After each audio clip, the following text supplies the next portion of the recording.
Phase Zero Season 3 Episode 42 starts right now. 42 weeks into 2023. The year started 15 minutes ago, but we're flying right through it. I'm Brandon Davis, joined today by Aaron Perrine. What's going on, everybody? Jamie Dirac. Good morning. Jenna Anderson. Hey, everybody, and hello to Gabby Pixar, who is watching live for the first time after listening every week from episode 1. We love to see it. Welcome to the live show. Welcome to the circus. And to answer your question, Aaron Perrine, there is a lot going on today. We have a lot of news to talk about. A lot of it just dropped this morning. Some of it dropped over the weekend and last week. But we have a lot to catch up on, a lot to talk about, lots to parse through. But first, I want to thank everybody for the success of our Loki bonus episode. It was the most first-day downloads for any Phase Zero episode this year. We're going to talk a little bit about Loki at the end of today's show. We are live again tomorrow night, Thursday, immediately following the new episode of Loki episode 2. We will be live on the Phase Zero YouTube channel to recap, to break down, to discuss the show. I felt like we had a little bit to learn on doing a live show immediately last week. I thought it went really well, and we're only going to do better. So I'm really excited about that. I'm really excited for all the support we've been getting and the community and the way people are talking about the show. People are digging Loki, so that's fun. On today's show, we have Marvel TV getting an entire overhaul. Daredevil reboot is getting rebooted. We have Fantastic Four actual updates, and we have a lot to talk about. So I feel like we need to just get started. Are you guys ready for like the chunkiest show in a minute? We've probably of the year. Yes. Let's do it. So I roll out of bed this morning, right? I'm like, all right, I gotta go get ready for Phase Zero. I gotta go prep the show. I put a lot of the notes in the rundown last night already. I was like, all right, it's gonna be an easy one. I'll make my coffee. I'll have my smoothie. And no, THR had other plans. And I appreciate them for that, because what they could have done was drop this at 1 p.m. today. And it would have happened right after today's show. But unlike every other Wednesday of our lives, the big news dropped before Phase Zero. So we got a lot to discuss. First of all, it's all about Marvel TV, which I think most of us agree. We like what they're doing with a lot of the shows, but also it could be better. It could feel a bit neater. And that's what they're doing, it sounds like. Daredevil Born Again started filming before the strikes. It shut down back in June or July. So when they shut down, Kevin Feige and Marvel Studios watched what they had filmed, which apparently was about 4 episodes, at least 4 episodes maybe.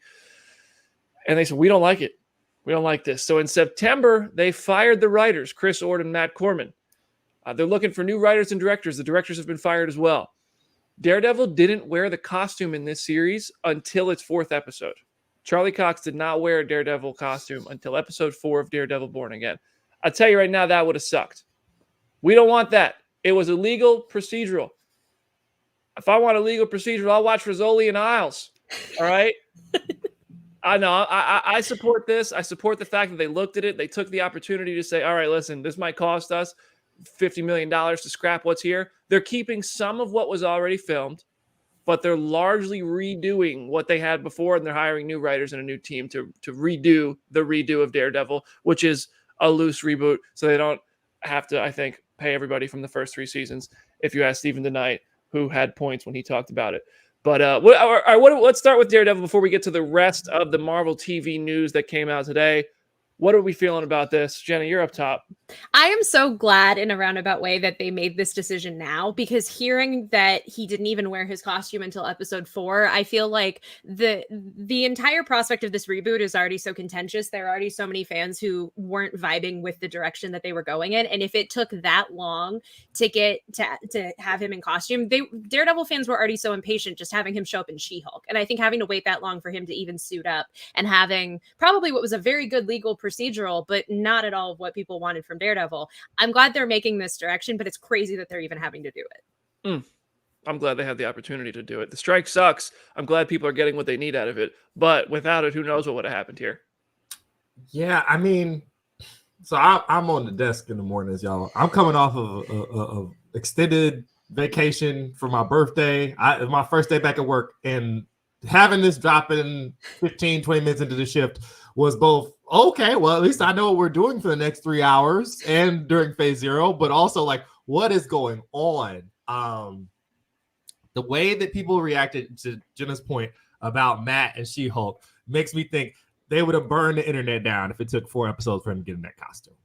I don't care how good the legal procedural was. They would have been very, very upset. There is, despite some of the structural things, which we will get into about the Marvel TV shows, there is a measure of impatience among the audience that you cannot deny. And 4 episodes to get in the costume would have had, there would be weird accounts on Twitter that's like, does he get suited up yet? No.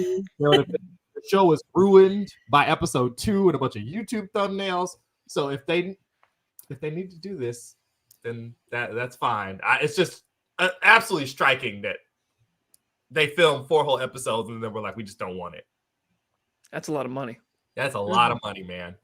Shooting in New York City, it's a ton of money. Jamie? Yeah. So I'm like, Aaron, I wake up 10 minutes before we start this show. So it's like, I'm like, oh gosh, let's roll in. It's interesting because I think if this was a character that this was their first show, that wouldn't be a big deal. It's 18 episodes. Episode 4, that's nothing in an 18 episode for something to show up, but that's not the case with Daredevil. This is somebody who had 3 seasons of a show. This is a weird, soft kind of reboot that people, like Jenna said, are already a little questionable about. And clearly there's a lot more writing on this than a show that's just starting from the beginning. It's just a different beast, and it's not like something that we've seen before. So I totally agree that that is a weird call. A procedural, like, you have so much to work with from that other show, and it has such a hardcore fandom that there's a lot of people to please. And I have a lot of opinions about the upcoming discussion about TV stuff and how I think that 18 episodes is something that Disney Plus doesn't know how to do. And so if they were doing it wrong, great. Good time to know. Glad we know now. Yeah, I think the legal procedural element of this show is interesting, and it could be very good. But it's a superhero show based on a superhero who has already had a show and already appeared in full costume, both in not in a movie, actually. He was only a lawyer in the movie, but he was in a full costume in She-Hulk. So I think that legal procedural aspect to it could make this a very interesting thing when it is that blurred line of when does Matt Murdock have to take the law into his own hands? When does this case have to become a superhero affair and not just a courtroom affair? I think there's a lot to that. I hope they don't get too far away from that, but you need Daredevil. Now that said, you don't need him in the costume doing crazy action in every single episode. Those hallway fights and jail, breakouts wouldn't be what they were if they happened in every episode. And I also just realized you can't make those in every episode. What they did on Marvel TV was special with the action sequences, but they put it in the right places during those seasons. But maybe just start the show like Falcon and Winter Soldier did, because they knew there's not a ton of action early on in that show. So how did that show start? With Sam Wilson flying through, these canyons in a big action sequence that reminded us, well, this is a superhero. And even though we're about to get into some personal stuff, trying to take out loans in America, well, we also have a superhero that you saw on screen and will come back.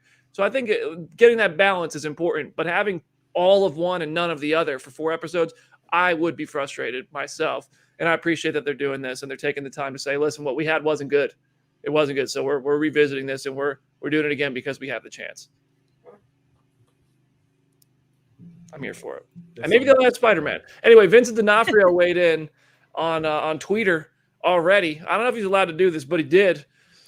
And so he replied to somebody who pulled one of his old tweets about his excitement about Daredevil Born Again, and they started saying it didn't age well. His first tweet said, unless you really know what's going on, there's a chance you could be wrong about this statement. We are going to bring forward the best series we can, one we can be proud of. Have some trust, my friend. Trust. And then in this tweet, which is on your screen right now, he said, every cool project I've ever been involved with has evolved constantly during pre-production, production, and post. It's just reported on these days as if it's big news. It's not. It's simple. A bunch of creatives doing their best to get it right. It's a constant in this business. I wouldn't have it any other way. Frankly, I'd be worried if we were settling for less. First of all, you're welcome for not reading that in a Kingpin impression. I thought about it. I did think about it, but I didn't do it. But he's got a point. I mean, In this case, it is big news. That's one thing I'm going to argue with Vinny on, and I'm calling him Vinny because he's our friend. I've never met him. I have met him, but whatever. It's big news in this case. I would like to add that like he may be comparing this to like past experiences, but most of the time in TV, when we're talking about real television, if a network sees the first 4 episodes of a show and they're bad, they're scrapping it. They don't have the money to say, let's start again. That is something because we're dealing with Marvel, and that is a very different beast. For them, in most cases in TV, this would not happen. This is not a normal thing. Well, I was about to say, in the piece, Jamie, you bring that up. They bring up the fact that apparently on some of these shows, there were not pilots. There were not like any of the show Bible kind of showrunner stuff that you would get in normal television. And that is like a supreme departure from how TV normally works. And if they got the pilot back and the pilot was whack, we're not making this show. So 4 episodes is wild. At the budgets we're talking about is really, really like fascinating in a real way. We'll talk about some other showrunner stuff in a little bit. But yeah, this is a very special case. All of this stuff is so far outside the realm of like, I think about like My So-Called Life or Freaks and Geeks or whatever, where the first episode was fire and then they like just vacuumed it out into space for no reason. I think about The Walking Dead, which went through showrunner changes. But you think about The Walking Dead, the first season was Frank Darabont, and that show was very different its first season. It had zombies that could kind of break glass with rocks, and they were a little bit smarter than the completely mindless zombies that you got later in the show. And then Glenn Mazzara comes in and takes over and did like the prison or season 2, I think the beginning of the prison arc. And then Scott Gimple takes over. Well, Scott Gimple's Walking Dead was very different from what came before it, but I don't know if that was all Scott's fault, but some of it certainly. But you think of like the showrunner, it just goes to show that having a showrunner from beginning, middle, and end of a project is very important. And Marvel Studios was not doing showrunners. When we first got these invitations to do interviews for the Marvel shows, starting back with WandaVision, the emails would say head writer or executive producer. There was never a showrunner. And I remember the first show I got the chance to dive into and get to know how these shows work and talk to people was The Walking Dead. And I got to know, a showrunner has a really key role in this. I studied that show. I studied the people who worked on it. And I got to know how those showrunners, how those different people in charge oversaw everything and how it affected different people. Like I would see texts from actors and directors and people say, well, this happened. That has this. And it was interesting how it all funneled through a showrunner.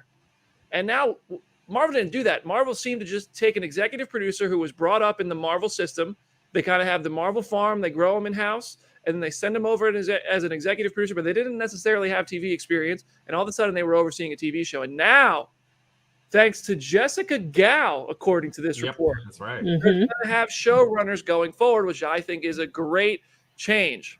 I will also make a note because I have seen people point this out. It also has to do with the WGA strike of like the regulations and of the contract that they just signed make it much easier and much more specific that you need to hire a showrunner and what the staffing process of that needs to look like. So yeah, like the head writers in the past operated as showrunners as much as they possibly could. As this article reveals, they would be the showrunner for a certain point and then that would kind of pass back off to the directors.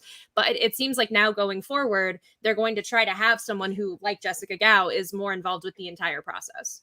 Yeah, so the report. This is what I wanted to say. Just because, I don't think it's less like Marvel decided they need showrunners than the WGA decided Marvel needs showrunners. Yes. Because this is no coincidence that this is happening right now. I will also make the argument, and I know we have said this ad nauseum on the show, but so many of these shows, outside of probably WandaVision and She-Hulk, just function as long movies. Like and you can see it in the process now, knowing how this worked. Of like somebody ostensibly wrote the screenplay and then it got passed off to the director and then it gets into post-production and it's either the director or somebody else making those decisions from there. That is like a movie. That's not how a TV show should be operating. So I did not know about that WGA clause. I'm sure that's not a coincidence, but the detail in the report about how this kind of went down at Marvel is that Jessica Gao, who was the head writer on She-Hulk, friend of the show, has been on Phase Zero. She was an awesome guest. Go listen to that episode if you can. But so Jessica Gao was the head writer on She-Hulk, got to write the show basically right up until it went into production, it sounds like. And then Kat Coiro, the director, took over. Jessica Gao was basically uninvolved once they started filming. And then they were like, well, hold on a second. And they brought her back for post-production. And Jessica Gao ended up having a cameo in the finale in the whole Kevin sequence. You could see her in the photo that's on your screen right now. She's in the purple shirt. No, she's in the red shirt. She's in the red shirt. And so it's just, I don't see how this wasn't the case originally, but I'm glad they're doing it now. Also, these TVs, Marvel puts a lot more stock into their directors in TV than the way network TV works is directors are kind of like guest stars. They come in and they rock it, and then the next week it's somebody new.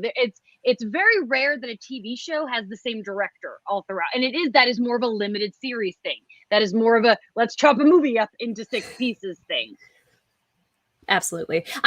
Can we acknowledge the secret invasion of it all? Because that was outlined in the report. And I need to pull up the article for the specifics, but I'm sure somebody can recap it as well. Because that was a similar sort of thing as like what we're supposedly seeing with Daredevil, where Kyle Bradstreet was the head writer and then was fired. And then the creative control kind of kept changing hands from there, which is crazy to me. It makes so much sense seeing the final product, but yeah. Do you want the Aaron from the site, like play-by-play of basically what they said? Okay. So you got new reports about the setbacks, paints a picture of what went wrong. It spiraled out of control because of power struggles between the executives, directors, and creative forces within Marvel Studios, right? So you have the original series writer, Kyle Bradstreet, get fired when they decided on a different direction. And then they go over to London to start filming in 2022, right? And then over the course of the summer of 2022, everything goes sideways. Like you have him, like the Bradstreet get fired. They brought in Thomas Basucha and Ali Salim, who actually ended up directing all of Secret Invasion, right? And then it takes so long. There are power struggles. There's sources saying there were weeks of people not getting along, and then it erupted. Basucha has to leave because he has other commitments, right? You only have a certain amount of time to work on certain projects, and as it dragged on, it was like, well, I can't just stay. I need to work on my other stuff. So Salim kind of has to, kind of pull it together however he can. Marvel Studios sends senior executive Jonathan Schwartz to go out to the site and try to smooth things over, but it's already kind of falling behind schedule. By the time we get to September, most of the team behind the scenes have been replaced. That means different assistant directors, different people who are doing script rewrites, other executives on staff. And then the guy who they sent over there, not Schwartz from before, I think his name's Brian Gray, is reportedly going to step away from Marvel entirely at the end of the year, according to the THR article. So it really threw everything into flux that they sent someone in there from like the Marvel Parliament, which is like the Illuminati, but for Marvel Studios with Kevin at the head. And he couldn't even corral it. It just really ballooned out of control. And you got people getting fired, people getting replaced. And like now, this is why I wait till we hear all the information, because you had Jamie and Jenna saying these episodes feel like different episodes of a TV show. Like they feel like they're like not from the same series, or like the weird cliffhangers, the way certain things are structured, some of the dialogue choices, the story choices. And now you're realizing they're just trying to get it together to get it releasable. And that is what happened according to the THR article in Background Secret Invasion. It feels to me a little bit like Marvel had their system. It worked flawlessly through the 2010s. They had the biggest movies ever, including the biggest movie literally ever at the time. Sure. And then they got to this post-Endgame world. A pandemic came, and they already had plans that were too much for themselves, and they didn't implement what has worked for TV for years. They said, we have our way, we're going to do it, but it doesn't work that way in television. It's different. And now they're feeling that. Not only did they put out too much too fast for their own good for production, which resulted in things, I think, like the She-Hulk VFX, Ironheart VFX, things like that just haven't worked, but also some of the storylines not being cohesive and not as good as they want them to be. Secret Invasion being a mess behind the scenes, and the story overall just ending up being a bit flat by the time it was over. This all to me is positive changes because it sounds like the power struggle behind the scenes on Secret Invasion blew up. The production style as a whole is kind of blowing up, and it's just not working the way they thought it would. So now it's like, okay, we got this opportunity to learn from it. Either you learn from it or you don't. I don't know. I'm still. Go ahead. BD, I want to ask you a question. Can we talk about the Chapek? Can you speak to the Chapek of it all? Because now I feel like that is a Go for it. Today. This is a chonky episode. Go for it. We are not on Paramount Plus. We're on YouTube, baby. That's we true. Go for 3 hours if we have to.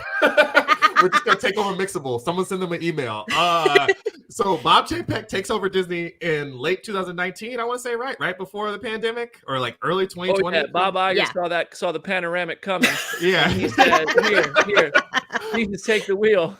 Big Bob. And he let that car drive wherever it was going, because I think he always knew he was coming back when it was over. But he let Bob Chapek be the guy through the hard years. Yeah, but also like Chapek had the whole press for Disney Plus stuff. Like this is his baby. This in the parks is his baby. The two things that get complained about the most are literally from him. Like I was at a Disney park on Sunday. Believe me, people are still sore about some of the changes that have been made because of Bob Chapek. And the TV shows, it was like, you need to make me stuff to feed the beast, right? Mm-hmm. And that opens the floodgates, everything. And I see Josh Harding say, didn't Iger ask for the surplus of streaming shows before he left, though? And I mean, kind of, but also like, let's get it real with like Chapek and the way that these decisions get made too. If you're mad, if you can remember, because it's been a long time, the pandemic is altering all our brains work, being angry at how Doctor Strange and Multiverse of Madness was promoted, that was Bob Chapek's decision, okay? Like, he said, Kevin Feige, you do not determine what goes where anymore. These suits and this algorithm determines what goes where. So some of you who believe that, Moon Knight should have been a movie, maybe Kevin would have did that, but that's not what the numbers said. So that's what they did. You want to produce the promotional material around Multiverse of Madness and not have Professor X and freaking Captain Carter and all the stuff that's in the movie in the trailers? So, tough stuff. We're doing it anyway. I don't care. So there's a real bit where there's some executive stuff going on. There's like 3 different Games of Thrones like flowing all in between everything that just make all of it worse. All of it worse. It's wild. I will also make the argument, like kind of just going off of what Aaron said, like people are realizing in the larger streaming ecosystem by and large, like the reason why Netflix cancels so many shows is because they don't necessarily care if a single tile on their streamer has multiple seasons. They just want you to move on to the next tile. And so it's interesting having so many of these Disney Plus shows be ostensibly 5-6 hour movies instead of being shows that could possibly get multiple seasons, which like in the THR article, they say Marvel's plan going forward is to have more multi-season shows, which I think stems from the problem that we've said over and over again of we meet a character on Disney Plus and we have no idea where or when they're going to show up again or where their story is going to be developed. And so now we at least know that is a priority. But then at the same time, it's just, I don't know, it's all just so complicated. Go ahead, Jamie. I just was, because like I have so many feelings about this. We're going to focus on multi-season shows because one, great, that's a great decision. But if we're working like regular TV, then that means that what are things going to possibly get canceled? Like if Secret Invasion was supposed to be multi-seasons and it came out the way it did and most people didn't care for it, it would get canceled if this was how TV was working. But they have such a bigger picture. They're tying these in together somehow. So if a show doesn't do well and it's supposed to be multiple seasons, are they still going to bring it back? Because it's like a sequel. It's like, oh, Thor 2 wasn't well received, but you're still going to get Thor 3. But then you have to think about it too. What about the casts? And if they're going to be multi-season, are they going to still be 6 to 9 episodes or are they going to be 18 like Daredevil? Because TV is not like it used to be in terms of cast. Now movie stars are in these shows. Like 20 years ago, if you would have said Meryl Streep was going to be in a TV show, everyone would have guffawed. No way would Meryl Streep do TV. And now she does because it works so differently. But it's not like, okay, so Friends ran for 10 years, right? And in that time, Courtney Cox made 3 Scream movies. She didn't make those while Friends was shooting. She had to go do it in the summer on her time off because Friends was her priority. But that's not how it works with these actors. And that's why Elizabeth Olsen is like, make sure you only sign on for one project because you don't want to give your life, that kind of thing. So I love the idea of multi seasons, but what does that really mean? You just going to have to get used to it. We're not going to have, like, if it was what they're announcing right now, I think that Tom Hiddleston is the only established name that would have signed off one of these shows because he really just loves it a lot. God bless you, Tom. I know you're watching. I know you watch every week. So I don't really, in terms of canceled or renewed, all that stuff, I just think like Disney Plus hasn't operated that way. Disney Plus hasn't treated their stuff that way. Disney Plus has treated everything as an event. Like Ahsoka was marketed as an event. Now they're talking about, will there be season 2? Okay, hopefully. I'm sure that story is going to continue somewhere. Personally, I'm tired of the streaming era. I've made this clear. I don't like the streaming era. I think it sucks. I think that broadcast TV was more fun. Sure, I know I'm a weirdo because I'll sit through commercials, but I think it was more fun when things would release at one time. You'd all watch it at the same time. You'd have to watch it. It was an appointment on your week. Circle the calendar, circle that hour. All right, we're all going to sit down. We're going to watch this. We're going to talk about it. That's just the way life was. Now, and it would build an audience. It would week to week build an audience, and it would have throughout its season, it would have to survive the pilots we already talked about, being good enough to get the rest of the season made. It would get made, and it would have to be good enough to get another season. And the network, the studio behind the network would want it to be so good that people would have to watch it, that the ratings would be good enough to spend more money to make a second season. And now it's just like, okay, well, we're making these event series. I think event series suck. I'm tired of events. The Continental on Peacock is just a perfect example. A 3-episode event. It's boring. It's the first John Wick anything that has been boring, in my opinion. And I think that if it was a TV show, you could have actually made something interesting because it's got 1,000 new characters plus 3 young versions of characters you've already met. So I just think doing events doesn't allow these things to breathe. Loki, as these 2 seasons, is great. Like if season 2 picking up directly where season 1 left off felt really, really nice. But then you have WandaVision, which was phenomenal. And then that you know what? Actually, let me walk this back a little bit. You can have an event series here and there, but I think that everything being an event series doesn't work. Like if Secret Invasion was like Avengers Secret Invasion, the event series, that's one thing. But Secret Invasion is a one-off 6-episode series with really no consequences other than a death that we didn't even feel because they were too or a fake death. I don't know. I don't like the streaming format. I think it's a lot of trial and error, and I think most of it has been error, and that shows in the numbers and the conversation. I will also make the argument of they wanted everything to be marketed as an event series because they wanted new subscribers. They wanted that to be the thing that incentivized you to join Disney Plus. And then at the end of the day, the thing that is keeping people on Disney Plus and that is actually driving subscribers is stuff like The Simpsons and Bluey. So they couldn't have predicted that when they started making all of these shows, but that is kind of the reality that we're in. Well, that's a problem when you have 2 streaming services and a sports streaming service. You have Hulu and Disney Plus, and Hulu has all the things that actually get season 2s and season 3s because a lot of them start on FX and ABC.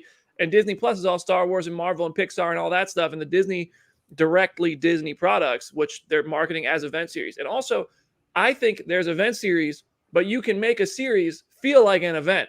Lost felt like an event, but it was not an event series. The Walking Dead, Game of Thrones, those felt like events. HBO is the only channel, well, Max, God forbid you call it HBO. HBO is the only channel that has had this right. They are putting out quality series after quality series. They're getting multiple seasons because they've been doing it for years before streaming, and they continued that model. They may do, I don't remember what the episode counts were when it was The Sopranos, and it was 6 Feet Under, and it was Game of Thrones. Now you have House of the Dragon 10 episodes, The Last of Us 10 episodes, Succession. I think, well, how many was it? 8 episodos? But 8 to 10. Yeah. So I think it is. You need multiple seasons to build an audience. All right, I'm off this tangent. I really want to add, because you keep saying event series, and what a lot of these shows are, they're limited series, and that's a different thing. If you're announcing a limited series, awesome, great. We know that going into it. It's a limited series. Limited series are great. Somebody in the comments mentioned my favorite one of all time, which is The 10th Kingdom. And it's a different thing where it starts and ends. And event is I think, you're talking about HBO, and HBO, you're right, has perfected this formula, and that is different. And I think that is more like, I miss network TV. I want, like you say, Lost. I want 22 episode seasons where we can do weird things. We can have a one-off episode where they go to an alternate universe and it's just one time, one episode, and then another episode where they follow one character on a silly adventure. I love that. But that is never going to happen, I don't think, with Marvel. You for a million reasons we've already talked about. And I think you're exactly right that if you're going to follow the formula, follow it from HBO. But there's a difference between, are we doing event TV where we all sign on Sunday night at 9 p.m. Eastern, all at the same time, like we did for Game of Thrones? Or is it a limited series where we know that this is a one-time thing, but obviously we might see these characters again because it's still Marvel?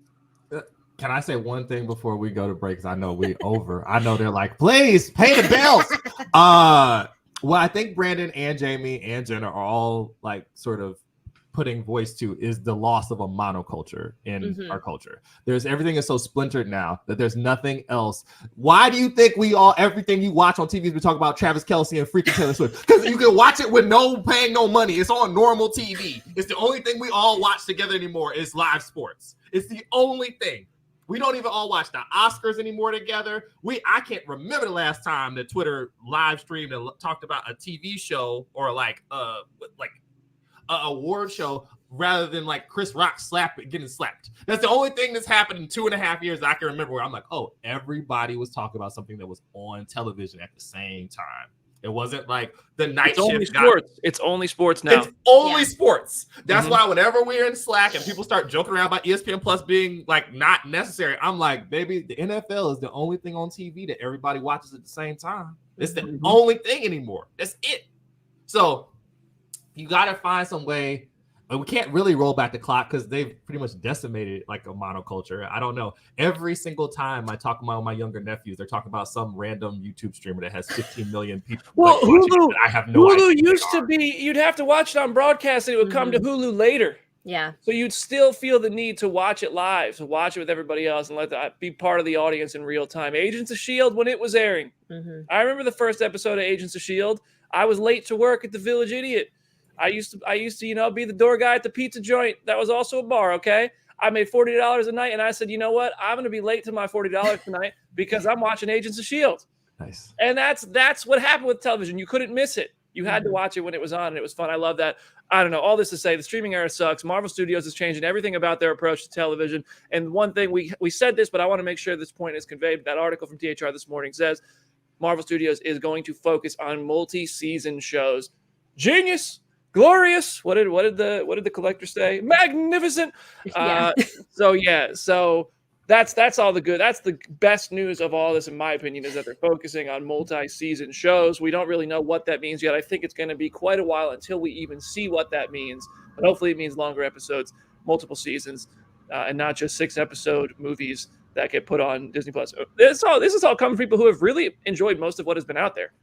But we all recognize also this could be better, and the Marvel Universe feels different and a bit more disorganized, and certainly behind the scenes, it sounds like from this report, things are quite disorganized. And when we come back, you guys thought this first half hour of Phase Zero was wild. The Fantastic Four have been cast? Hold on a second. Well, hold on 1 minute. We'll see you there.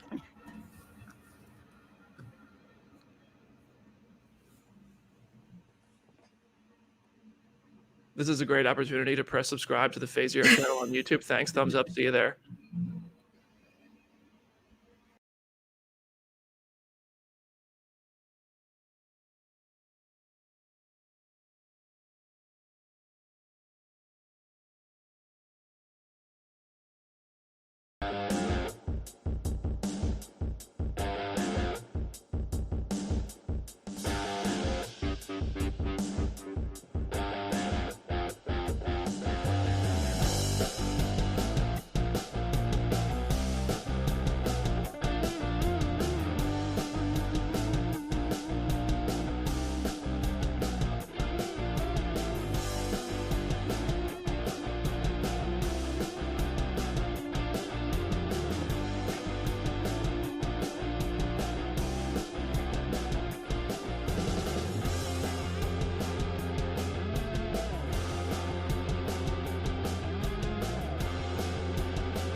Welcome back to Phase Zero's chonkiest of the chonk episodes. This is one of the biggest Wednesday episodes we've had in a hot minute. THR spilt the tea this morning, and we are here sipping on it. It's hot, so be careful with it. Jamie, we got. So listen, Fantastic Four have been cast. That's what I said before the break. Let's talk about this. Oh boy. All right. So Matt Shakman spoke to Collider. It's quote time, people. This is what he said. He said, "We're in the middle of a SAG strike, and I'm keeping my fingers crossed they get a great deal really soon and we can go back. Then, once that's resolved, there will be a plan at that point, but I can't say too much. There will be an announcement at some point. I know that the internet is very excited to find out, and I'm excited to share it. I just can't do it yet." Mm-hmm. Okay? So the question there was, what's going on with the cast? Mm-hmm. I love that he's like, there'll be an announcement at some point. Yeah, I hope so. They're not just going to start the movie in theaters and then we find out who's playing. Wouldn't that be sick? I think so. Okay, but so the reason I teased this whole Fantastic Four have been cast is because this quote has been taken as Matt Shakman saying that they have a cast, they just can't announce it. Do you guys feel? I personally see it can be taken that way, but I don't feel that that's the case. It's so hard to say with this one because it's just, we've been burned so many times. Like there was a time where I'd be like, "Oh yeah, they got it," but I don't know. The one constant that does give me hope is the casting department has been on fire, like that in the exact direct parallel to what we're talking about in the first half of the show. The casting department has been like 94 Michael Jordan, like all this entire time. Phase 4, Phase 5. Right. So I feel like also half of the cast has been cast, and then the other half probably hasn't been. I'll tell you, Vanessa Kirby is in this movie. She's Sue Storm. Oh, Vanessa Kirby is Sue Storm. So I think some of them, like you said, have been cast.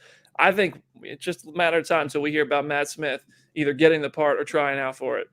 Other than that, I don't think this one's done yet. I think they have ideas. They probably have plenty of ideas, but they can't talk to them yet. They haven't signed the dotted line because they took this SAG strike. This movie's still been working, and Jamie has more to say about it here. But they've been at work on this one, so I think they know who they want to have. They just got to get them to sign it once the strike's over. So he also promised that it's going to be different from everything that came before. He said, "It's different in so many ways. I wish I could be specific. I wish I could say more. But we're going to do things very differently from a story standpoint, from an approach to the filmmaking standpoint that really fits the material. I wish I could say more. I would love to, but I can't. But I think it's going to be unlike anything you've seen before, and certainly unlike anything at Marvel you've seen before. I want to believe you. I really do want to believe you. But I'm skeptical. What do you guys think?"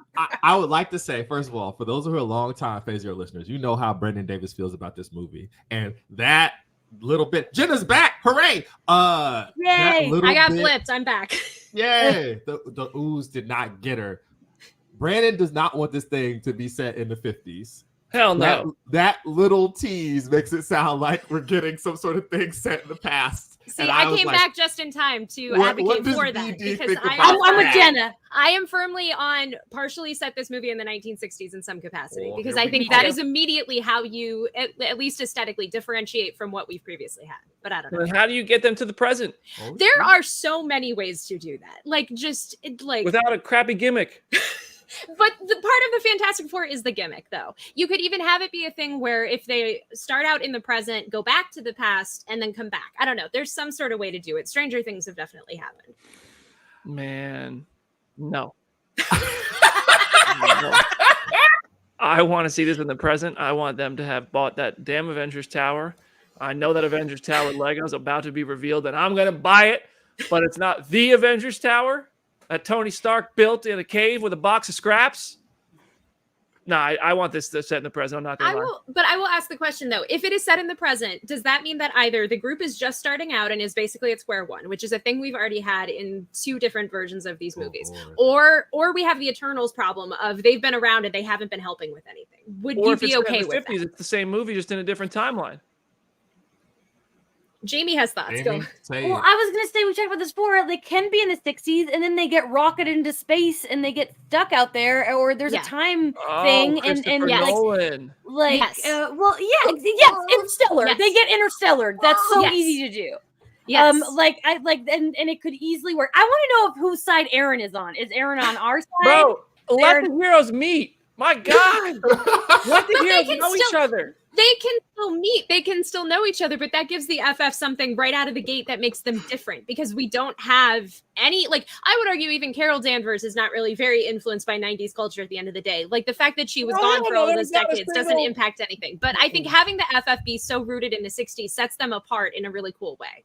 Captain Marvel threw a blockbuster in the movie and said, "Look, we're the '90s." She wears a 9 Inch Nails t-shirt too. But I mean, since then, she's not contributing anything in that regard. I don't know. I'm still team 60s. I do want to hear what Aaron has to say, though. I want to know what side. Real quick, though, I want to say about Carol. I just want to say that she's not all 90s anymore, but she was only in the 90s for like a brief time because she wasn't living on Earth that whole time. So I think that could be different. But Aaron, tell us whose team you're on. Okay, so you all just got a big glimpse at what I was like in high school, just instigating up a storm just to do it. I kind of want to see it in the present too, because I think that would really help the audience. Because one of the things that everybody keep complaining about is that nothing feels like it's connected, like the Avengers aren't together. If the movie has a scene where they're standing and there's Hulk and Wong and Doctor Strange, I feel like for a lot of Marvel fans, that's enough. It could just be that one scene, 15 minutes, and then like Miss Minutes cartoons like around it and Subway Surfers, and they'd be fine. Like they don't care. Get there. Yeah, that's what the Interstellar thing is for. Listen, and I love that movie. I love that movie. That's why I started yelling Murph in the background, because I was like, oh man, I love it. But I just feel like, okay, have them be in the present, and a lot of this stuff will have to get worked out. Because also, I just think that this movie cannot just be just a Fantastic Four thing. It cannot be the Chris Evans and them version of it. It can't just be like its own thing. It's going to have to carry some water for the rest of this stuff. Especially if you're pushing all this crap to the future, it's got to carry some of the rest of this stuff, man. It has to. I can't do more revisionist history with the MCU. It was one thing when Ant-Man was hiding. It was another when Captain Marvel was out there. It's another when the Skrulls did everything for Nick Fury. Let the Fantastic Four be a new group that wasn't already around, that apparently nobody knew about or cared about or acknowledged ever. Stop it. It's all going to be funny when it monkey's paws and if their side of their spaceship says Stark, and that's why it fails, and BD's going to be like, dang it. I mean, listen, when Tony Stark is responsible for the creation of Molecule Man and therefore the destruction of the universes, well, whatever. What else is new? You're so real for that, BD. He's so goated. It's okay. All right. Well, and the last bits on this Fantastic Four stuff. They're filming spring 2024, Pinewood in London. # bring back set visits. Wow, we are really taking a long time here. Aaron, you want to kick us off with this next topic? Sure can. So we got some copyright findings that have some of the Marvel properties, some of the TV stuff moving around. According to My Cosmic Circus, they found a U.S. copyright says that Ironheart isn't coming until September 3rd, 2025, which is quite fakely a fake year. It doesn't exist. And Sacha Baron Cohen has been listed on the copyright as a mystery man. Brandon Davis, dare we say. Mephisto confirmed. Yeah. How does everybody feel about Ironheart getting pushed back? I am heartbroken. Dominique, girl, I'm so sad for you. I want to see this show so badly. So I'm very sad that this is how far out. But I mean, even then, they said a couple months ago that this show was just kind of indefinitely on hold, given all of the strikes. So it sucks. The Mystery Man thing is so funny to me because it's like, you're just tell us. You're doing the same thing again that we've done with so many of these shows of like, we're trying to be coy and trying to hide something, but it's like, we know it's most likely Mephisto. Nice. It's also because I was arguing this yesterday. General audiences don't know who Mephisto is. They know who Sacha Baron Cohen is. If you tell them Borat is in the MCU, that is going to be more of an appealing, like, noteworthy statement to them than Mephisto is in the MCU. Honestly. And that's not all. The hits keep coming. I agree. I think you're spitting facts. I'm just a child. Ironheart, if this is true that Ironheart is delayed till 2025, I wonder if it's a case of they looked at it and said, we got to do this better. A couple things I want to talk about here are, one, maybe they're giving VFX artists the time to make the suit look significantly better than it did in Black Panther: Wakanda Forever. That PS2 Power Rangers outfit was not working. I love the character of Riri Williams. I love the idea of Ironheart, and I really have been looking forward to the series. The delay sucks, but if it's to make it better, I heard a quote. I don't remember who some big video game designer said, once you release a bad game, it's a bad game forever. I'm paraphrasing. Oh, yeah. You know, delay it as long as it takes to make it good. You only get to release it once. Is And that he's Miyamoto? complained about Miss Marvel changing the Probably. color of the Statue of Liberty. Delay it and get those things right. That's fine, dude. I don't care. If you start making better products that are more consistent and they're better than they would have been if you released them earlier, that's fine, man. I'm happy with that. That's okay. Just as long as there's anything coming that's good, cool. But also, one of my favorite things about the MCU and the Infinity Saga and in Loki with these first episodes that I've already seen and just all these kind of superhero things are sort of more grounded elements. Like Iron Man is my favorite superhero, not only because Tony Stark is super entertaining, I love the character, but those first like Iron Man movies, when he's tinkering, when he's building the suit, when it's kind of like it's not real. We can't build an Iron Man suit in our garage no matter how many resources we have. But it kind of allows your mind to wrap around the realism, the groundedness of it. And I really always loved that. I love Captain America because he was always kind of right there too. He's a super soldier. He's a superhero. Iron Man wasn't a superhero. It's that Batman thing that Iron Man's got going on where he's a human who builds a suit and just develops skills that way. And they show it. Loki is showing it. Like they're showing building these items kind of. They're tinkering around in OB's little wheel of cheese room, whatever that is. And it's kind of putting like a grounded element to a very not grounded concept. I'm curious how Ironheart is going to do that. If Ironheart is a character based in science, based in, human intelligence and building a suit of armor, and then Mephisto is a part of it. I hope they don't lose. I hope they don't lose me on that one. This is a weird place to put Mephisto if Sacha Baron Cohen is in fact Mephisto. I think it's cool. I think it has potential, but I also think we are so far out tentatively from even seeing this show that like I'm withholding my judgment until we actually start seeing more. And if he is cast as Mephisto, there's plenty of time to actually do what they used to do, which is put in an exciting post-credit scene or an introduction somewhere really snippy and cooling and let the theories begin with Sacha Baron Cohen showing up in any of the projects between now and then, showing a little tease of who he's going to be. And then we're like, oh, okay, we got to watch Ironheart. Got to watch Ironheart to learn more about this. That's just me, though. So, speaking of characters that had a cool introduction and we are wondering when they're going to show up, Agatha also got pushed to 2024. More copyright findings have it dropping in like September 19th, 2024. Jennifer Kale is expected to debut in the series, but as always, all the stuff can change. I know me and Jamie, the Agatha Army, the one thing from the Disney Plus era that absolutely, that and Loki are the things that everybody just loved. Like the fact that it took this long for there to be a season 2 or a follow-up to WandaVision that was not Doctor Strange is wild to me. And I think that if they could redo it, it would have been one of the first things out the next year afterwards. Like the if this was streaming era normal sucks, TV, dude. The streaming era sucks. They would have done it. So I'm Jamie, patient. are Yeah. you sad we need a little bit longer for Catherine Hahn to be back in our lives? Honestly, it's fun to be like really excited for something. You know what I mean? Like I'm excited for everything. But like this is different. This is like a different level. And we waited a long time for WandaVision. I remember exactly where I was when it was announced that Wanda and Vision were getting a show and Loki was getting a show. I was sitting in a bar hosting bar trivia in New York, and I'll never forget it. And it didn't happen again for like at least 3 years. So I am patient. I am ready. I am ready to see Patti LuPone and Aubrey Plaza. Like it's fine. A year, as we know from the fact that this is what our 43rd week, a year goes by fast. Man, we were living very different lives when that show was announced. Mm-hmm. I would sit at my desk at the comic book office down in Brentwood, Tennessee. Woohoo! We don't even go there anymore. Jenna, please. Oh boy. So just talking about the future of the MCU and talking about the strikes and everything else. So the Wrap put out an article this week that said, just kind of broke down when the actor strike is over, what projects are going to be prioritized in what order. And they said that Deadpool 3 and Captain America 4 are a top priority for Marvel Studios post the strike.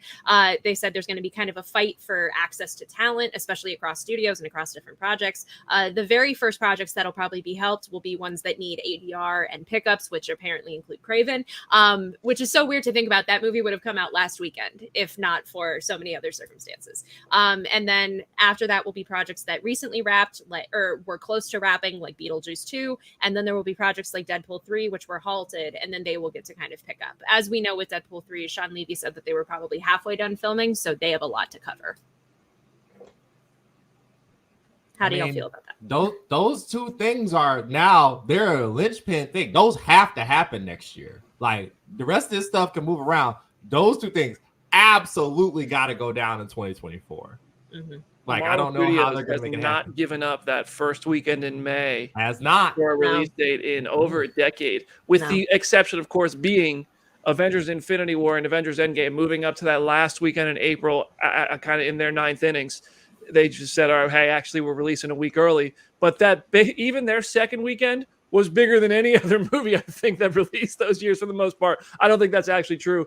I think there were a couple big movies in those years, but those movies were so gigantic that their second weekends, which would have been those first weekend in May's, were still bigger than almost every other opening weekend in their respective years. I know I just talked about delay these things until they're done, until they're good. My fingers are absolutely crossed that Deadpool 3 drops on its date, which is currently May, right? That's the May movie. Yeah.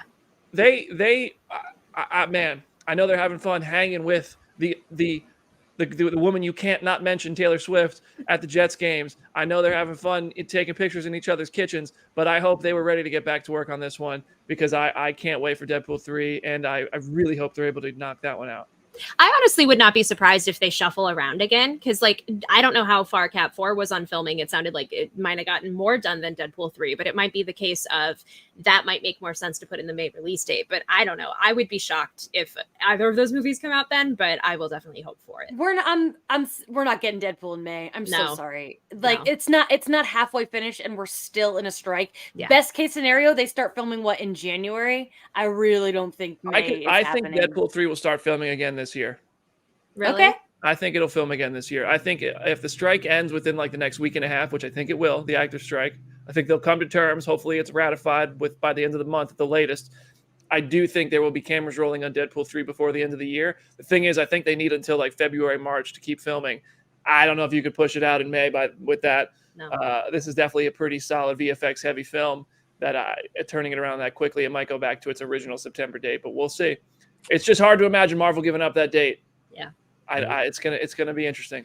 It's all for the games till you show up at your house and then you get black bagged by whoever Kevin Feige sends to the crib. Like, no, we're making Deadpool 3. I know you're gonna make whatever you're gonna make for dinner. We're making Deadpool 3. Like, what's up? Like, and for whoever. You need food. We have food at the house. We have food at the house. All right. Oh God. We're going to take a quick 1 minute break. We come back. We got to talk a little bit about Loki. This is a great opportunity to subscribe to the Phase Zero channel on YouTube. We're running late. We're in overtime, baby. Free Phase Zero for you, coming at you in a minute.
Welcome back to Phase Zero. We got one more topic today. That's Loki. I did see a comment in the comment section during the break on Twitch from Damon Streams. Any chance Cap 4 takes Deadpool 3's place? Is Cap 4 done filming? Like, I believe so. I can't remember. I might have just like Mandela affected some sort of social media post saying that they were done filming, but I feel like that was probably further along. Well, they got a whole ass Red Hulk to animate, so I don't know how they're gonna get that thing out if they haven't been able to work on that, but we'll see. It's kind of all a toss up. I mean, release the movies when they're done, but hopefully Deadpool 3 is done in time because that's a $1 billion boomer if it's able to finish in time and be a good movie. Loki and OB are at Avengers Campus. I want to talk about this real quick. Aaron, Jamie, you've both been to Avengers Campus, right? Yeah. I ate key lime pie this weekend. Jenna, have you have not? I have not. As I was telling them before we started recording, the last time I went to Disney, I had a flip phone, so it's been some time.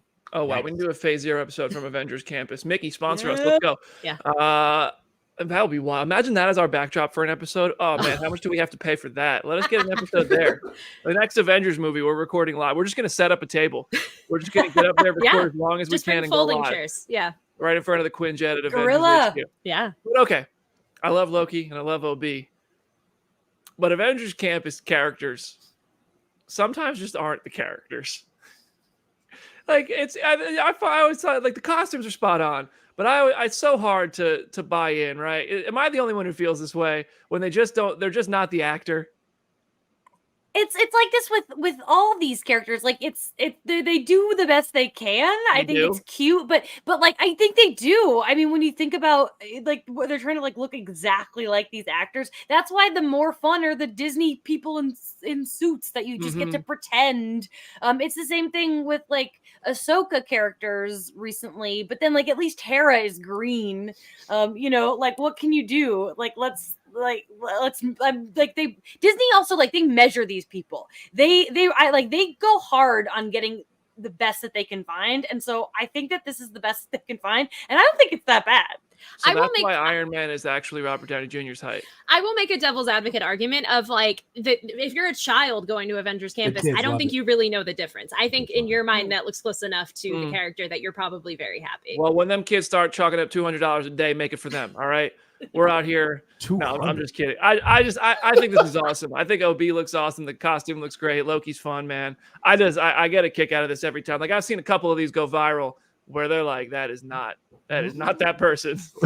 We have Loki at home.